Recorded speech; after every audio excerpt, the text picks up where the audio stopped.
一個 A 咧就話 silicon 係一個 good conductor of heat 嘅，咁要作為呢個好嘅咁傳遞到熱嘅話咧，就必須咧有好多 delocalized electrons 去幫手去transfer 嗰啲 heat 嘅。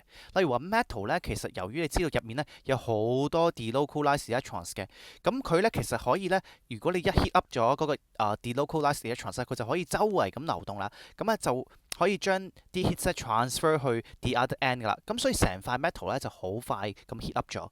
不過 silicon 咧其實正常情況之下咧，under room temperature 嘅話咧，其實佢係冇delocalized electrons 嘅，除非咧佢係要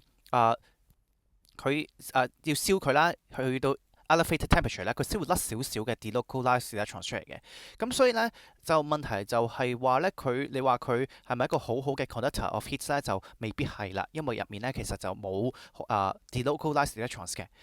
咁至於佢個 structure 係點嘅咧？你見一見咧，silicon 其實就同 diamond 咧係基本上係一樣嘅個 structure 呢度，咁都係一個 giant covalent structure 啦。所以咧入面咧就係冇 molecules 嘅，因為佢得一個巨大嘅共價結構嘅啫，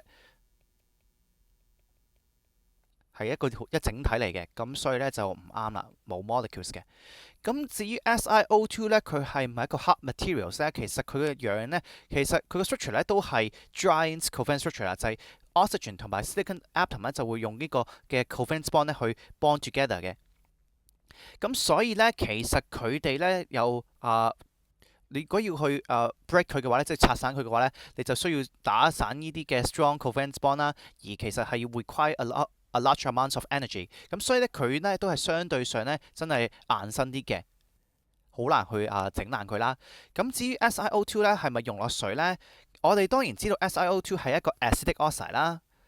咁佢雖則叫 acidic oxide 啦，但係佢咧意思係佢淨係 react with alkali 嘅啫。咁佢就唔會同水，就唔會溶落水去 show 到佢嘅 acidic property，所以呢啲就唔啱嘅。答案呢就唯有係 C。